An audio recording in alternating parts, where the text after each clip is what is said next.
DBC নিউজের নিয়মিত আয়োজন সংবাদ সম্প্রসারণে সবাইকে স্বাগত জানাচ্ছি। আমি মুক্তাদির। অনেক দিনের বাছাই করা সংবাদ এবং এর পর্যালোচনা নিয়ে সংবাদ সম্প্রসারণে আজ অতিথি হিসেবে অনলাইনে যুক্ত আছেন দ্য ফিনান্সিয়াল পোস্টের প্রধান সম্পাদক এম এ আজিজ এবং দৈনিক আমাদের সময়ের সম্পাদক আবু সাঈদ খান। স্বাগত আবু সাঈদ খান।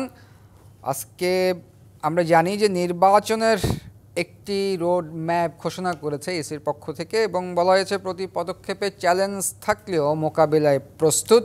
রমজানের আগেই ভোট, 2 মাস আগে তফসিল।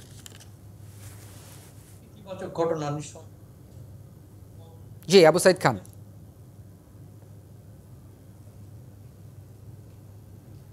প্রধান উপদেষ্টা যে নির্বাচন ফেব্রুয়ারির মধ্যে নির্বাচনের যে ঘোষণা দিয়েছিলেন, এই ঘোষণার মধ্য দিয়ে নির্বাচন কমিশনের রোডম্যাপের ভিত্তিতে তারা একটা তারা স্পষ্ট করেছেন যে তারা কবে তারা নির্বাচনের তারিখ ঘোষণা করবেন, অর্থাৎ 2 মাস আগে তারা নির্ধারিত নির্বাচনের তারিখটা ঘোষণা করবেন। ফেব্রুয়ারি প্রথম দিকেই নির্বাচন হতে যাচ্ছে এবং সেই ক্ষেত্রে অন্যান্য যেসব করণীয়গুলো তারা সেগুলো কোন পদক্ষেপ করবেন এটা তারা ঘোষণা করেছে, কোন কোন পদক্ষেপ নেবেন ঘোষণা করেছেন।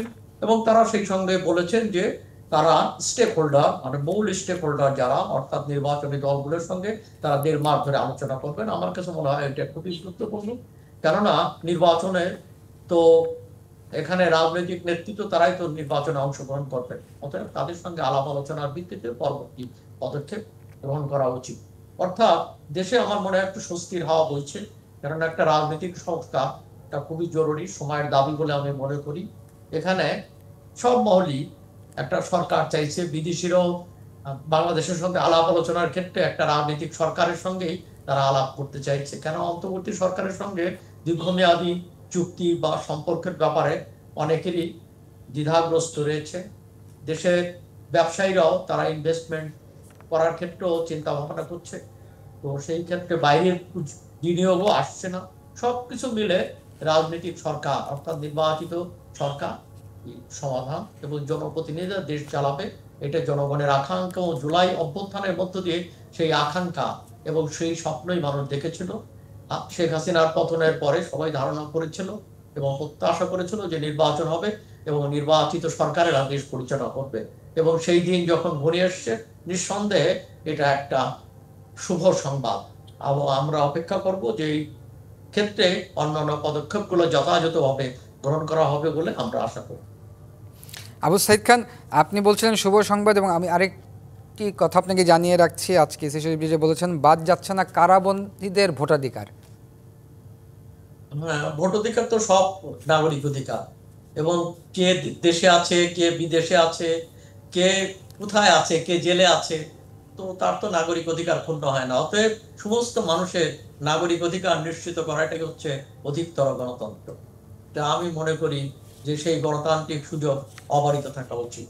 কাউকে কোনো অজুহাতেই তাকে ভোট থেকে বঞ্চিত করা যায় না, কেন তার মানে ভোট দেওয়ার অধিকার এটা তার নাগরিক এবং সাংবিধানিক অধিকার। অতএব সেই অধিকার সুনিশ্চিত হওয়ার জন্য ভোট গ্রহণের প্রক্রিয়া যতটা প্রসারিত করা যায় ততটাই গণতান্ত্রিক বলে আমি মনে করি। জি, আমরা কি এম এ আজিজের কাছে যাই। এম এ আজিজ, এই যে আজকে ইসি রোডম্যাপ ঘোষণা করলেন, আপনার কি মনে হয় রাজনৈতিক অঙ্গনে কতটুকু আসলে স্বস্তি ফিরল? ধন্যবাদ আপনাকে। আমার মনে হয় দেশ রাজনৈতিক রোডম্যাপে উঠে পড়ল এবং এটা রাজনীতি যে নির্বাচনের প্রত্যাশা সেটা আমার ধারণা একটা স্বস্তি আসলো। এখন যেটা আছে যে দলগুলোর ভিতরে যেসব দলের জুলাই সনদ ঘোষণাপত্র এগুলো নিয়ে পিআর সিস্টেম যেগুলো নিয়ে আপনার বিতর্ক আছে, এগুলো আমার ধারণা সমাধান হয়ে যাবে এখন। কারণ নির্বাচন কমিশনও কিন্তু খুব স্ট্রিক্ট যে আইনের বাইরে তারা যাবে না, এবং উপদেষ্টা পরিষদও নির্বাচন করে ফেলতে চায়। যতটুকু এখন বোঝা যায় যে প্রধান উপদেষ্টা তিনি কিন্তু নির্বাচন দিতে চান, এবং না হলে হয়তো এই নির্বাচন না হলে তিনি থাকেন কিনা সন্দেহ আছে, কারণ তিনিও অস্থির হয়ে গেছেন এবং নির্বাচন হওয়া। এবং সারা দেশে কিন্তু এই রোডম্যাপ ঘোষণার পরে সারা দেশে কিন্তু নির্বাচনের আবহাওয়া শুরু হয়ে গেছে এবং নির্বাচন হওয়া দরকার। অন্তর্বর্তীকালীন সরকার অবস্থায় ধরেন বাংলাদেশ ব্যাংকের রিজার্ভ অর্থনৈতিক খাত ছাড়া আর কোনো কিছুই এখনো ঠিক হয় না। নির্বাচিত সরকার প্রধান উপদেষ্টা বলেছেন নির্বাচিত সরকারের কাছে ক্ষমতা হস্তান্তর করতে প্রস্তুত। আমার মনে হয় নির্বাচন এখন হবে। যেসব টুকটাক সমস্যা আছে, ধরেন জামাত ইসলাম, এনসিপি, তাদের কিছু দাবি আছে। জামাত ইসলাম তো প্রায় 300 সিটেই নমিনেশন দিয়ে দিছে, তো তারা তো নির্বাচন ওয়েস্টমিনস্টার সিস্টেমেই তারা নির্বাচন করতে প্রস্তুত আমার ধারণা। তো আমার মনে হয় যে ইলেকশন কমিশন এবং সরকার যদি স্টিক করে যে নির্বাচনে, যেটা আপনার বিএনপি বলেছে, যেগুলো সংবিধানের সাথে সাংঘর্ষিক সেগুলো সংসদে অনুমোদন হবে, আর যেগুলো সাংঘর্ষিক সংবিধানের সাথে নয় সেগুলো এখন বাস্তবায়ন করলে তাদের আপত্তি নেই। এবং এরপরেও বলেছে যেটা জামাতের সাথে ছাড়া অন্যদের সাথে তারা নির্বাচনী জোটও করতে পারে। গত পরশুদিন আপনার স্ট্যান্ডিং কমিটির মিটিং এ সিদ্ধান্ত হয়। তা আমার মনে হয় বিএনপির অবস্থান পরিষ্কার হয়ে গেছে। এখন এনসিপি এবং জামাতের অবস্থান আমার ধারণা এখন পরিষ্কার হবে, এবং বাংলাদেশে নির্বাচন হবে এবং রোডম্যাপ অনুযায়ী হবে, অর্থাৎ ফেব্রুয়ারির প্রথম দিকেই নির্বাচন হবে বলে আমার কাছে মনে হয়। এম এ আজিজ, তাহলে আপনি বলছেন যে আগামী নির্বাচন নিয়ে আর কোনো শঙ্কা থাকছে না, বা আপনি আর কোনো শঙ্কা দেখছেন না? না, শঙ্কা দেখছি না তা ঠিক বলা নয়। ধরেন এনসিপি তো তারা জুলাই ঘোষণাপত্র তারা সংবিধানের উপরে স্থান দিতে চায়। সেখানে তো বিএনপির তরফ থেকে বলেছে যে এটা তো এক ধরনের ইন্ডিপেন্ডেন্ট। আমার বক্তব্য হচ্ছে এটা বুঝ দিতে হবে। ধরেন ফ্রিডম পার্টি ছিল, আপনার ফ্রিডম পার্টি শেখ মুজিবের পুরো ফ্যামিলিকে হত্যা করে, তারপরে কিন্তু মোস্তাক ইন্ডিপেন্ডেন্ট দেয়, কিন্তু ফাইনালি আওয়ামী লীগ ক্ষমতায় এসে সেই ইন্ডিপেন্ডেন্ট বাতিল করে কিন্তু তাদের বিচার করে। সুতরাং ইন্ডিপেন্ডেন্টই কোনো সমাধান না। গণতান্ত্রিক পরিবেশ, সব দলের ভিতরে গণতান্ত্রিক চর্চা, এইটা যদি হয় তাহলে আমার মনে হয় সমস্যার সমাধান সম্ভব। হ্যাঁ, কোনো গিলোটিন করে সমস্যার সমাধান, অভ্যুত্থানের সকল শক্তি নির্বাচনে যাওয়া উচিত, এবং নির্বাচন একমাত্র নির্বাচনে আপনার সমাধান, এবং নির্বাচনের যতটুকু একটা নিরপেক্ষ নির্বাচন হতে যত প্রস্তুতি এবং যত আইন কঠিন করা যায়, এবং নির্বাচন 5 বছর পরে অন্তত পক্ষে ক্ষমতা হস্তান্তর হয়, এই আইনটা করে ডক্টর মোহাম্মদ ইউনূস তো বলেছেন যতটুকু ঐক্যমত হয় ততটুকু নিয়েই আমরা নির্বাচনে যাব। আমার মনে হয় যে সবগুলো দল, আপনি খেয়াল করে দেখেন, সবগুলো দল কিন্তু প্রস্তাব নতুন করে আবার ফের জুলাই সনদ তারা কিন্তু আবার ঐক্যমত কমিশন একটু রিভিউ করতেছে। রিভিউ করলে আমার মনে হয় যে সমস্যার সমাধানের দিকে আগাবে আমার ধারণা। জি, আমরা একটু আবু সাইদ খানের কাছে যাই। আবু সাইদ খান, আমরা এম এ আজিজের কথা শুনছিলাম, আপনার কাছে আমার একটি প্রশ্ন হচ্ছে, রোডম্যাপ ঘোষণা হয়ে গেছে, দেশ নির্বাচনের দিকে এগিয়ে যাচ্ছে, কিন্তু এখনও বিভিন্ন পলিটিক্যাল পার্টির আমরা স্টেটমেন্ট যখন শুনি, আমার কাছে প্রশ্ন, মানে আপনার কি মনে হয় যে আগামী নির্বাচন নিয়ে কোনো শঙ্কার জায়গা এখনও আছে কি না, বা আগে নির্বাচনটাই কতটুকু অ্যাকসেপ্টেবল ইলেকশন হবে আপনার কি মনে হয়? আচ্ছা, প্রথমত হচ্ছে যে বিএনপি সহ বেশিরভাগ রাজনৈতিক দল, নিবন্ধিত দল, তারা নির্বাচন চাইছে,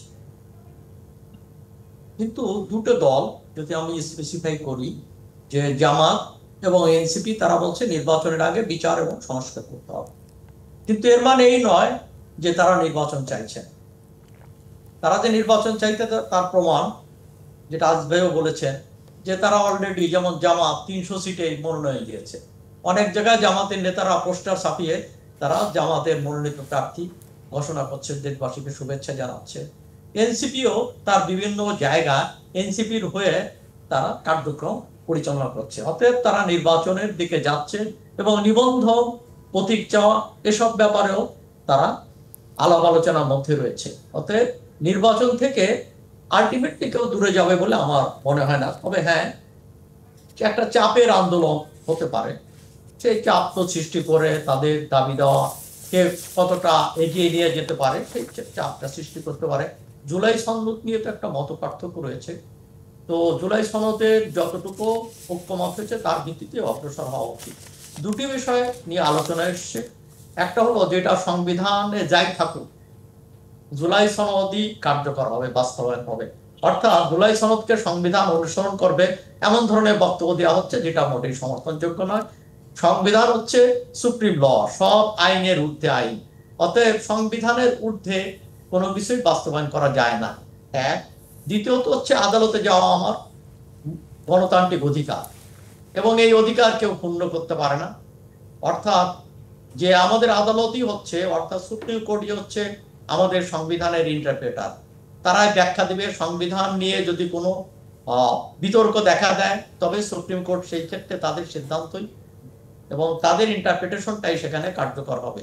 তো সেই জায়গা থেকে আমি আদালতে যেতে পারবো না, কিংবা কোনো কিছু নিয়ে আদালতে যাওয়া যাবে না, এই ধরনের ইনডেন্টি ঠিক না। এটা যেটা 75-এ 15ই আগস্টের হত্যাকাণ্ড সম্পর্কে হত্যাকারীদেরকে ইন্ডেমনিটি দিয়ে যে রক্ষা করা হয়েছিল, সেটাও কিন্তু টিকে নাই, আইনে টিকে নাই। অতএব কোনো ক্ষেত্রে এই ধরনের ইন্ডেমনিটি দেওয়াটা মোটের সমর্থনযোগ্য না।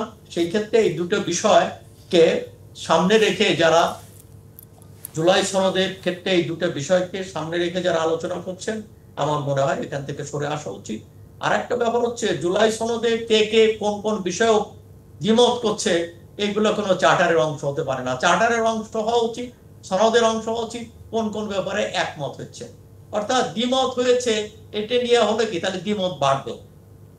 তো দ্বিমত তো আমরা বাড়াতে চাই না, আমরা তো মতকে আসতে চাই। অতএব জাতি যতটুকু, রাজনৈতিক দলগুলো যে যে পয়েন্টে যে যে ইস্যুতে ঐক্যমত হয়েছে, সেই সব ইস্যু নিয়েই তাদেরকে চার্টার ঘোষণা করতে হবে। আর একটা ব্যাপার হচ্ছে যে ঐক্যমত দ্বিমতের বিষয়টা যখন কোনো চার্টারে নিবন্ধন হয়ে যায়, তখন সেই দল আর কিন্তু যখন এটা লিখিত হয়ে যায়, তখন সেই দল সেখান থেকে সরতে পারে না। তো এই ধরনের কোনো দলকে এক জায়গায় ঠেলে দেওয়া উচিত না। যেমন ধরুন, আমি একটা এই প্রসঙ্গে বলি, 1990 সালে গণঅভ্যুত্থান চলাকালে যখন 3 জোটের রূপরেখা হয়, তখন বিএনপি বলেছিল যে আমরা পার্লামেন্টে পদ্ধতি যাওয়ার ব্যাপারে আমাদের দলের মধ্যে আগ্রহ রয়েছে।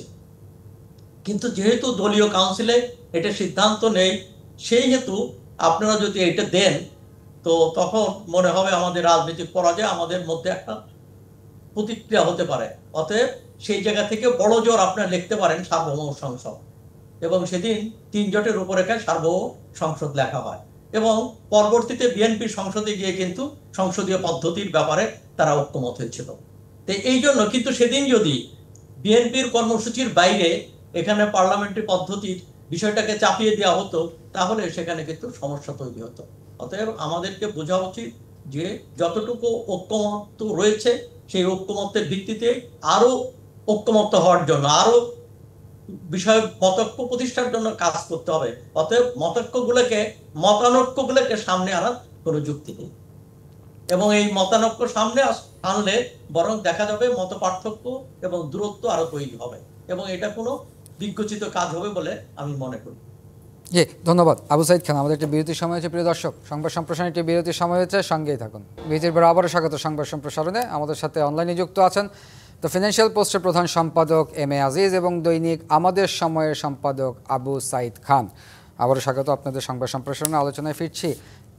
এম এ আজিজ, নির্বাচনের যখন ইসি রোড ম্যাপ ঘোষণা করলেন, তখন আরেকটি ইস্যু আসলে কাইন্ড অফ পেন্ডিং, যেটা হচ্ছে তত্ত্বাবধায়ক সরকারের যে ব্যাপারটা। শুনতে পাই নাই।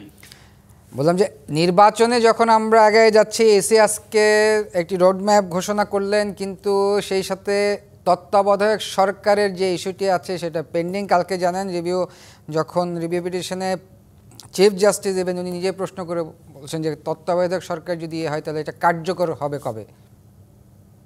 না, কার্যকর তো সুপ্রিম কোর্ট বলেছে যে কবে কার্যকর হবে তা জানাতে বলছে অ্যাটর্নি জেনারেলকে। তো এটা তো ডিলে হতে পারে। আর এখন তো তত্ত্বাবধায়ক সরকার কার্যকর হলেও আমার মনে হয় তত্ত্বাবধায়ক সরকার আর গঠন হবে না, ইলেকশন কমিশনের নির্বাচন করবে। এখন আর তত্ত্বাবধায়ক সরকারে ফিরে যেতে চাইলে আরো ডিলে হবে। আমার মনে হয় যে ইলেকশন এখন এই বর্তমান ইসি ইলেকশন করবে। আমার মনে হয় তত্ত্বাবধায়ক সরকারে যদি নতুন করে হয়ও, তত্ত্বাবধায়ক সরকার তো সংবিধানে ঢুকাইতে হবে, সংসদে এটা অনুমোদন করতে হবে, তারপরে তো তত্ত্বাবধায়ক সরকার কার্যকরী হবে। এখন তো হুট করে তত্ত্বাবধায়ক সরকার সুপ্রিম কোর্ট যদি বহালও করে দেয়, কিন্তু এটা তো বাতিল হয়ে গেছিল সংবিধান থেকে। তো সুতরাং পুনরায় সংবিধানে যুক্ত করতে হবে। সেটাও নূতন সংবিধান, যেটা ইলেকশনের পরে সংবিধান নির্বাচিত সরকারের নির্বাচিত পার্লামেন্ট এটা অনুমোদন করবে, এটাই আমার ধারণা। জি, আপনি এখন বলছেন যে নির্বাচন কমিশনই আসলে ইলেকশনটা এখন কন্ডাক্ট করবে, কিন্তু আমার একটু প্রশ্ন আমি আপনার কাছে জানতে চাই যে এই নির্বাচন কমিশনের আসলে এই প্রেজেন্ট ইলেকশন কমিশনের আসলে সক্ষমতা নিয়ে তো আমরা আসলে এখনো পর্যন্ত দেখি নাই, কারণ এই প্রেজেন্ট ইলেকশনের আন্ডারে এখনো পর্যন্ত কোনো নির্বাচন হয় নাই। আপনার কাছে কি আমার মনে হয় যে সরকার নির্বাচন অনুষ্ঠান করতে চায়, ইলেকশন কমিশনও করতে চায়। এখানে যেটা হচ্ছে যে প্রশাসন এবং আইন শৃঙ্খলা বাহিনীর কিছু দুর্বলতা আছে, সেটা কাটিয়ে ওঠা যায়। ধরেন আমি যদি বলি ভারতে 1 মাস ব্যাপী নির্বাচন হয়, আপনি দেশটাকে ভাগ করে নেন, 2 ডিভিশন 3 ডিভিশন একসাথে করেন নির্বাচন। আপনার ম্যাজিস্ট্রেসি পাওয়ার দেওয়া আছে আর্মিকে, আপনার নির্বাচন কমিশনের নিজস্ব অফিসার আছে, তাদেরকে রিটার্নিং অফিসার বানান, এবং প্রশাসনে যে যারা আছে তাদের উপরে আস্থা কম, আপনি আরো 25টা ক্যাডার আছে, সেখান থেকে নিয়ে 7 দিনের ওরিয়েন্টেশন দিলেই তো হয়ে যায়।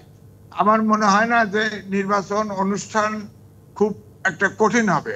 স্টেক হোল্ডার, ধরেন পলিটিক্যাল পার্টিগুলা, ভোটাররা, এরা যদি সব আন্তরিক থাকে, তারা যদি নির্বাচনে, কিন্তু একটা হিয়ারিং এই তো আমরা ধাক্কা ধাক্কি সামলাইতে পারলাম না। না, ধরেন সামলাইতে পারলেন না, এটা ঠিক আছে, কিন্তু আপনার নির্বাচন, জাতীয় সংসদ নির্বাচনে ধরেন যেটা হয়, একটু টাইট সিকিউরিটি লাগবে, এটা তো লাগবে। এখন আপনি খেয়াল করে দেখেন সবকিছুতেই আপনার একটা মব সন্ত্রাস, সবকিছুতে চাপ তৈরি করা, মব সন্ত্রাস, এটাকে এখন ট্যাকেল করতে হবে। এটাকে ট্যাকেল করলে আমার মনে হয় নির্বাচন, নিরপেক্ষ নির্বাচন করা সম্ভব। আমরা একটু আবু সাইদ খানের কাছে যাই। আবু সাইদ খান, আমরা একটু আপনার কাছ থেকে শুনতে চাই যে তত্ত্বাবধায়ক সরকারি যে ইস্যুটা পেন্ডিং, এবং এই প্রেজেন্ট ইলেকশন কমিশন কতটুকু আসলে ক্যাপেবল। আচ্ছা, দুটো পদ্ধতিতে ইলেকশন হতে পারে।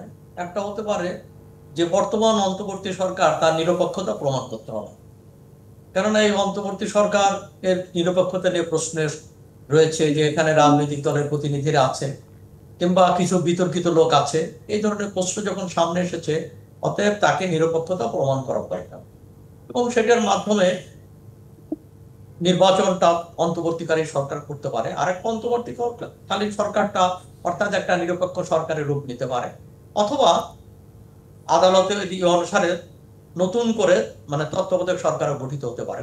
আমি কোনো বাধা দেখি না। তবে আমাদেরকে মনে রাখা দরকার যে এখানে দলনিরপেক্ষ সরকারের যে কনসেপ্টটা, এই কনসেপ্টটা অন্তর্বর্তী সরকারকে ধারণ করতে হবে, অথবা তত্ত্বাবধায়ক সরকারের কাছে ক্ষমতা হস্তান্তর করতে হবে, এবং সেই ক্ষেত্রে কোনোটার ক্ষেত্রেই নির্বাচন পিছানোর কোনো মানে নাই, এবং নির্দিষ্ট সময়ের মধ্যে বর্তমান সরকারের অধীনেও নির্বাচন হতে পারে, অন্তর্বর্তী সরকারের অধীনেও নির্বাচন হতে পারে। আমি কোনো বাধা দেখি না। তবে এই ব্যাপারটা ব্যাখ্যা দেওয়া কিংবা এখানে নির্দেশনা দেওয়ার দায়িত্বটা এখন আদালতের উপরই পড়তেছে। আদালতই নির্দেশনা দিতে পারে। প্রধান বিচারপতি যে প্রশ্ন করেছেন তার জবাবটা আদালতকে দিতে হবে, অর্থাৎ আদালতকেই জবাব দিবেন, আদালতই জবাব দিবেন যে এই সরকারের অধীনে নির্বাচন হবে, এই নির্বাচনটা না অন্তর্বর্তী সরকার এখানে গঠিত হবে। এই বিষয়টা আমার মনে হয় এইটা আদালতের এখতিয়ারের মধ্যে পড়ে বলে আমি মনে করি। আমি ইলেকশন কমিশন নিয়ে আপনাকে প্রশ্ন করেছিলাম যে এই ইলেকশন কমিশনে আসলে ব্যাপারটা হয় কি, যে ইলেকশন কমিশনের তো দল থাকে না। এখানে আমাদের নির্বাচনগুলো পলিউটেড হয়েছে, কারণটা কি? এর কারণ হচ্ছে রাজনীতি, ক্ষমতাসীন সরকার, অর্থাৎ সরকারের দল থাকে এবং সেই দলকে তারা বিজয়ী করার চেষ্টা করে। কিন্তু ইলেকশন কমিশন, যদি সরকার ঠিক থাকে ইলেকশন কমিশনও ঠিক থাকে, এমনকি প্রশাসনও ঠিক থাকবে। আর একটা হচ্ছে যদি সরকারের মধ্যে সমস্যা থাকে তাহলে ইলেকশন কমিশন এবং প্রশাসন কোনোটাই ঠিক থাকবে না। অতএব আমাদেরকে এটা মনে করা দরকার। আর একটা হচ্ছে হ্যাঁ, কোনো যেমন ইন্ডিয়াতেও ভারতেও ইলেকশন কমিশন সরকারকে চ্যালেঞ্জ করে কার্যক্রম গ্রহণ করতে পারে, কিন্তু আমাদের দেশের ইলেকশন কমিশনের সেই মেরুদণ্ড এখনো সোজা হয়নি, অতএব প্রমাণ পাওয়া যায় না। যদিও সেখানে শামসুল হুদার মানে যে ইলেকশন কমিশনটা গঠিত হয়েছিল, সেই ইলেকশন কমিশন অনেক সাহসিকতার পরিচয় দিয়েছিল, কিন্তু পরবর্তীতে ইলেকশন কমিশনগুলো সেই সাহসিকতার পরিচয় দিতে পারছে না। তা আমার কাছে যেটা মনে হচ্ছে যে ইলেকশন কমিশনকে আমি মনে করি যে তাদের উপর কোনো রাজনৈতিক চাপ না থাকলে, হস্তক্ষেপ না থাকলে তারা নির্বাচন করতে সমর্থ এবং তারা নিরপেক্ষ নির্বাচন করতে পারবে। আমি এবার একটু ডাকসু ইলেকশন নিয়ে একটু কথা বলি। M A Aziz, DUCSU election সামনে, আপনি জেনে থাকবেন যে আজকে ছাত্রদল তাদের ইশতেহার ঘোষণা দিয়েছেন নিরাপদ ক্যাম্পাসের প্রতিশ্রুতি দিয়ে। আপনার কাছে আমার প্রশ্ন, ডাকসুকে আমরা আসলে সেকেন্ড পার্লামেন্ট বলি, এই ডাকসু ইলেকশন কি আগামী জাতীয় নির্বাচনের রাজনৈতিক দলগুলোর দিক নির্দেশনা বা কে কতটুকু আগে এসে এমন কোনো কিছু কি ইন্ডিকেট করবে কিনা? ডাকসু এটা আন্দোলনের, ঢাকা ইউনিভার্সিটির সব আন্দোলন 52 সাল থেকে সব আন্দোলনের নেতৃত্ব দিয়েছে যখন ডাকসু ছিল। এখন ধরেন এবারে যে ডাকসুতে নির্বাচন, আপনি বলেন যে শিবিরের পক্ষ থেকে একটা প্যানেল দেওয়া হয়েছে। শিবির তো গুপ্ত শিবির বহুত আছে, কয়জন আছে এটা কেমনে বুঝবেন? তো এই জন্যে এবারের যে ধরেন যদি কোনো কারণে শিবির যেতে, তাহলে আমার ধারণা এই ডাকসু পথ হারাবে। কারণ শিবিরের নেতৃত্বে কোনো আন্দোলন কেউ করতে যাবে না, কোনো দলই করতে যাবে। সুতরাং রাজনৈতিক দলে অবশ্যই গণতান্ত্রিক যে দলগুলোর অনুগত সদস্যরা, অর্থাৎ গণতান্ত্রিক দলের যে সহযোগী শক্তি, তারাই ডাকসুতে নির্বাচিত হওয়া উচিত আমি মনে করি। কারণ আমাদের দেশে যে দলগুলি আছে সেই দলগুলির ভিতরে ধরেন জামাত ইসলাম, আপনার দেখেন জামাত ইসলামের আপনার ছাত্র হলো শিবির, ছাত্র সংগঠন শিবির তো এখন কতজন শিবির এখন হলে আছে, এখনো বহাল তবিয়তে হলে আছে। ছাত্র দল তো 17 বছর বাইরে, এখন তো ছাত্রলীগ তো বহিষ্কৃত, নিষিদ্ধ। সুতরাং এখন নির্বাচন কতটুকু নিরপেক্ষ হবে বা কি হবে এটা একটু বোঝা মুশকিল। তবে আমি এটাই বলছি যে শিবির যদি ডাকসুতে জিতে, তাহলে কিন্তু কোনোভাবে আর এই ডাকসু কোনো আন্দোলনের নেতৃত্ব দিতে পারবে না। জাতীয় নির্বাচনে এটার প্রভাব কেমন থাকবে বলেন তো এম এ আজিজ? জাতীয় নির্বাচনে তো কিছু প্রভাব থাকবে, সামান্য প্রভাব থাকবে, কারণ ডাকসু তো একটা লোকালিটির মধ্যে নির্বাচন। ধরেন এখন আওয়ামী লীগ নাই, এখন জামাত ইসলাম আছে, বিএনপি আছে, অন্যান্য ছোটখাটো দল আছে। জামাতের ভোট কিন্তু ফিক্সড। আপনার ডাকসু জিতলেও ওখানে জামাত ইসলামের ভোট কিন্তু বাড়বে না, অর্থাৎ যে কনস্টিটিউয়েন্সি গুলো আছে সেখানে সিট কিন্তু অনেকটা, ভোট কিন্তু অনেকটা ফিক্সড, যতগুলো সমর্থক ততগুলো ভোটার জামাত ইসলামের। সুতরাং কিছুটা পজিটিভ ইম্প্যাক্ট তো পড়বেই। ধরেন ছাত্র দলও যদি যেতে, তাহলে বিএনপিতে মনে হবে যে বিএনপির ছাত্র সংগঠন ভালো করেছে, এটার একটা ইনফ্লুয়েন্স থাকবে। শিবিরও যদি যেতে হয়তো একটা ইনফ্লুয়েন্স থাকবে। তবে এটা বড় ধরনের জাতীয় নির্বাচনে বড় ধরনের কোনো ইনফ্লুয়েন্স হবে এটা আমার কাছে মনে হয় না। আমরা একটু আবু সাইদ খানের কাছে শুনি। আবু সাইদ খান। আমার তো মনে হয় যে ডাকসু নির্বাচনের উপর জাতীয় নির্বাচন নির্ভর করবে না। জাতীয় নির্বাচন তার নিজের পথে হাঁটবে এবং তার নিজের সমর্থনের উপর ভিত্তি করে সেখানে রায় ঘোষিত হবে। অতএব ডাকসু নির্বাচনটা জাতীয় নির্বাচনের ক্ষেত্রে এইবারের জন্য কোনো বড় ফ্যাক্টর না।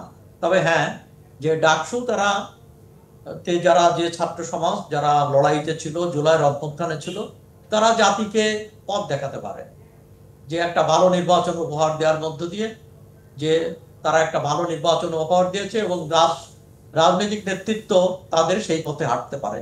এইটাই আমার মনে হয় তাদের কাছে কামনা করি। কিন্তু ডাকসুতে ছাত্র সমাজ যে রায় দেবে সেই রায় জাতীয় নির্বাচনে প্রতিফলিত হবে এমনটা হবে না, কেন ছাত্র সমাজের রায় দেওয়ার জন্য তার বিশ্ববিদ্যালয় ভিত্তিক বিভিন্ন দাবি দেওয়া রয়েছে, সেগুলো জাতীয় রাজনীতির সাথে ততটা সম্পৃক্ত বিষয় নয়।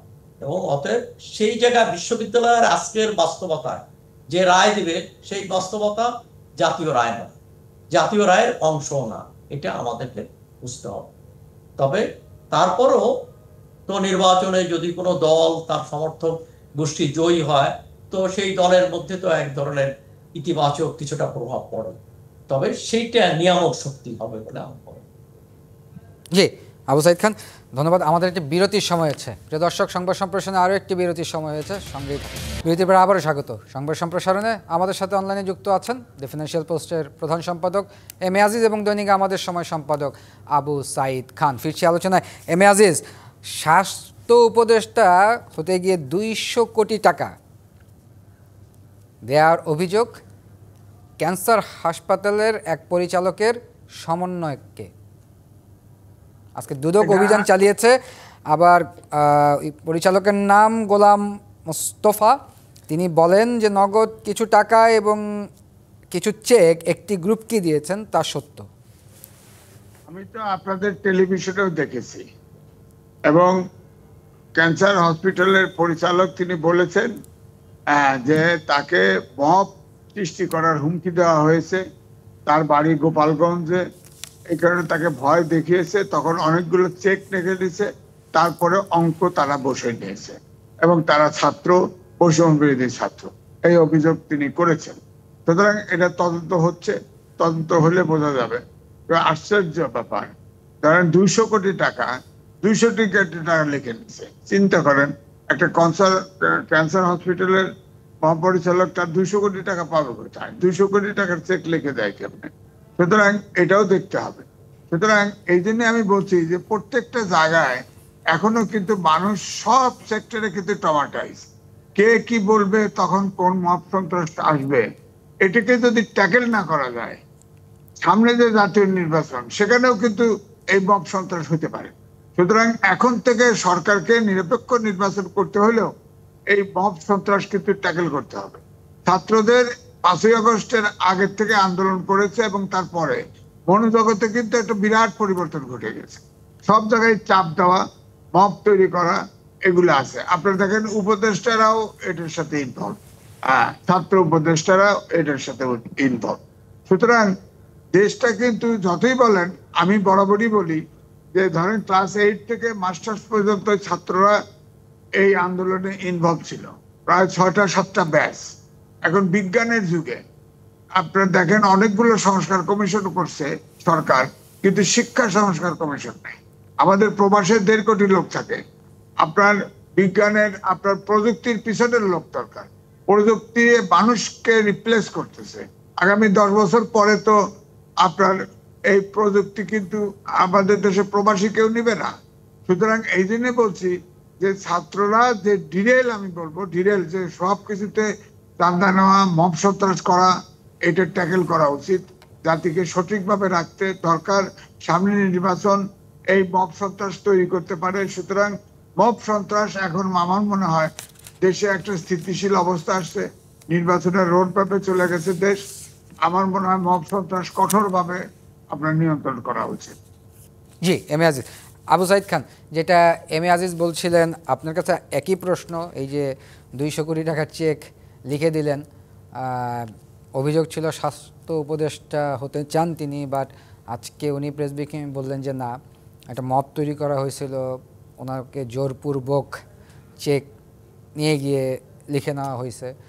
এম এ আজিজ যেটা বারবার বলার চেষ্টা করছেন যে মবক্রেসি বা যে মব টেরোরিজম চলছে, এটা যদি বন্ধ না করা যায়, সামনের নির্বাচনে এটা খুব বাজেভাবে ইম্প্যাক্ট ফেলবে। ডেফিনেটলি ওইটা তো বন্ধ হওয়া উচিত। এখানে দুটো জিনিস আছে। একটা হলো এইভাবে জোর করে যে চাঁদাবাজি চলছে বিভিন্ন জায়গায়, হ্যাঁ, ঘাটে ঘাটে ছোটখাটো চাঁদাবাজি কিন্তু বন্ধ হয়েছে, কিন্তু বড় চাঁদাবাজি যেগুলো চলছে সেটা আমরা ভাবতে পারছি না। যে 200 কোটি টাকা একজন সরকারি কর্মকর্তার কাছে থাকা, কিংবা চেক তার কাছে দেখে নেওয়া, এটা তো একটা বিস্ময়কর ব্যাপার। এমন ঘটনা ঘটেছে। আর একটা হচ্ছে যে মানুষ কত অসহায় হলে তো এই ধরনের চেক দিতে সে বাধ্য হয়, তাহলে তো মানুষ তো মবের কাছে জিম্মি হয়ে পড়েছে। তো এই বিষয়গুলো ভাবা দরকার। এখানে দুটো দিক আছে, যে এইভাবে কত কোটি টাকার মালিক এবং অসৎ পথে হয়েছে সেটাও যেমন দেখতে হবে। আর একটা দেখতে হবে যে এখানে এই যে চাপ সৃষ্টি করে টাকা আদায় করা, চাঁদাবাজি, এটাও বন্ধ হওয়া উচিত। এবং গণতন্ত্র স্বার্থে সামনে নির্বাচন আসছে, তার আগে এগুলো বন্ধ করতে হবে। এখানে তো পুলিশ প্রশাসনকে নিরপেক্ষভাবে কাজ করার সুযোগ দিতে হবে। এই মপতন্ত্র থাকলে সেখানে ভালো নির্বাচন আমরা আশা করতে পারি না। দেশে আইনের শাসনও আমরা আশা করতে পারি না। অতএব এর যত দ্রুত অবসান হয় ততই দেশের জন্য মঙ্গলজনক। জি এম এ আজিজ, এই যে মপতন্ত্রের কথা যেটা বলছিলেন, আসলে অন্তর্বর্তী সরকার এটা কেন নিয়ন্ত্রণ করতে পারলো না? আপনার কাছে কি মনে হয়, বা নিয়ন্ত্রণ প্রথম করতে দিকে পারছে না কেন? না, 5 তারিখের পরে জি অনেকগুলা প্রতিষ্ঠান ভেঙে দেওয়া হচ্ছে। জি তখন কিন্তু সরকারের পক্ষ থেকে এটা নিয়ন্ত্রণ করার চেষ্টা করা হয়নি, নিশ্চুপ ছিল, নিশ্চুপ ছিল। এই জন্যেই এটা আমি বলবো যে এই মব সন্ত্রাস চালু হয়েছে। এখন ছাত্ররা, আপনি দেখেন, ব্যক্তিগত আমার এক্সপিরিয়েন্স বলি, আমি দোতলা বাসে আসতেছি, বাস রাস্তায় নষ্ট হয়ে গেছে, সবাই তার টাকা ফেরত নিচ্ছে, ভাড়ার টাকা, কিন্তু আমাকে দিতে চাচ্ছে না। কিন্তু একটা ছাত্র হিসেবে চেনত, ওই 100 টাকা নিয়ে গেল সে। অর্থাৎ ছাত্র দেখলে সবার ভিতরে এখন ভীতি সন্ত্রাস হয়, সঞ্চার হয়। সুতরাং এই মব সন্ত্রাস ট্যাকেল না করলে সমাজে কিন্তু আইন শৃঙ্খলা বাহিনী আইন শৃঙ্খলা নিয়ন্ত্রণে আনা যাবে না, এবং আপনার আপনার ডিসিপ্লিন দেশে রেস্টোর হবে না।